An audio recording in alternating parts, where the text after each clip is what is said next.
हनुमान जी के मंदिर में जाकर, क्योंकि हनुमान जी शंकर जी का ही अवतार है, हनुमान जी के मंदिर में जाकर हनुमान जी के उल्टे पाँव का यानी कि उल्टे चरण का थोड़ा सा सिंदूर आप एक कागज में लेकर आ जाएं। हनुमान जी 6 भाई हैं, उनमें से सबसे छोटे भाई का गतिमान का नाम लो और गतिमान का नाम लेकर उस दर्पण पर सिंदूर से त्रिशूल बनाकर उस दर्पण को आप घर से बाहर, दर्पण का मुख घर से बाहर की ओर हो, बाहर या घर के दरवाजे पर या बिल्डिंग पर या ऊपर जाली में उसको लगा दीजिए।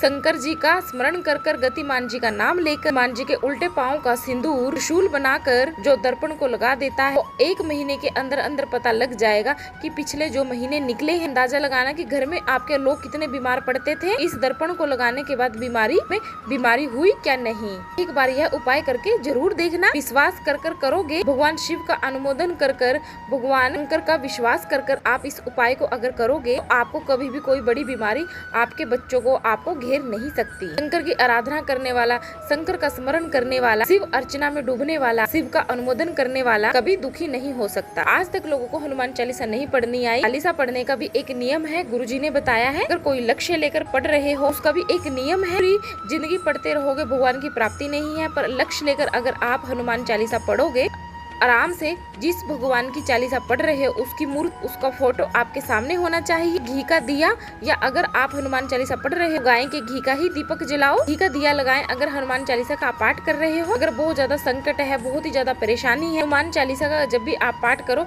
तो तिल्ली के तेल का दिया लगाओ, काले तिल के तेल का दिया लगाओ हनुमान जी के सामने आसन बिछाकर। अगर बहुत ज्यादा तकलीफें हैं, बहुत ज्यादा कष्टी है, यह पाठ आप प्रतिदिन करो। एक ही फिक्स होना चाहिए। अगर 9 बजे आप पाठ करने के लिए बैठ रहे हो तो 9 बजे ही आपको बैठना है। 11 दिन तक लगातार 3 पाठ आप रोज करो। एक पानी का लोटा, तांबे का कलश का जल, अर्थात तांबे का लोटा हो, स्टील का लोटा हो, भी कलश हो आपके पास, उसमें जल भरकर एक सिक्का लोटे में लोटे में पटक कर, यानी कि एक सिक्का उसमें डालकर, एक लौंग उसमें पानी में डालकर प्लेट से ढककर रख दो। प्रतिदिन टाइम पर बैठकर पाठ करो। जिस दिन 11 दिन पूर्ण होंगे, इस कामना से आपने पाठ किया, सिक्का और वह लौंग उसमें से निकाल लो। जल का आचमन करो। कार्य के लिए भी आपने यह पाठ किया है तो यह जल उसमें उपयोग ले लो।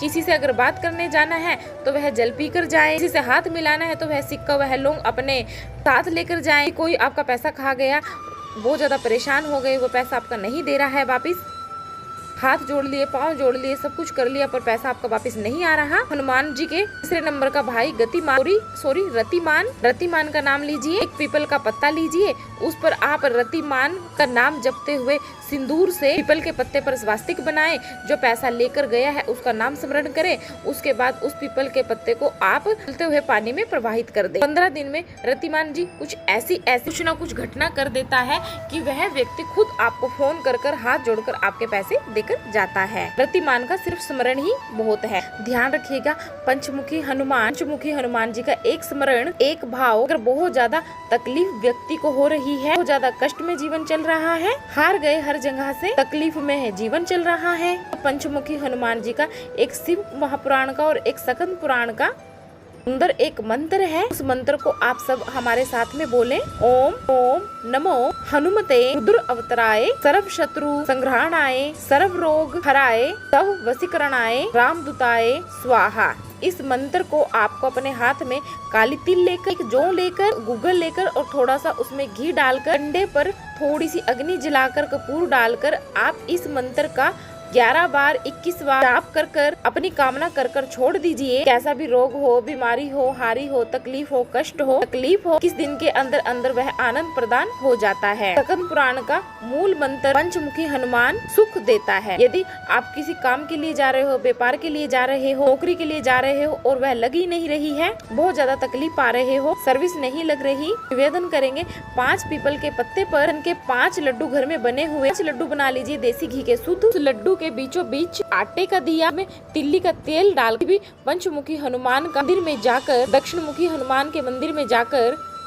उसको रखकर आ जाएं। उसके बाद आप अपने काम के लिए चले जाएं, आपका काम सफल हो जाएगा। आपको किसी के आगे हाथ जोड़ना नहीं पड़ेगा, तुरंत आपका काम हो जाएगा। पंचमुखी हनुमान का भूतवेश्वर जो मंत्र है उसका स्मरण कर कर यह उपाय कर लीजिए। तो ये थी छोटी सी जानकारी। वीडियो पसंद आई है तो प्लीज वीडियो को लाइक करें, चैनल को सब्सक्राइब, कमेंट में जय माता दी, हर हर महादेव जरूर लिखें।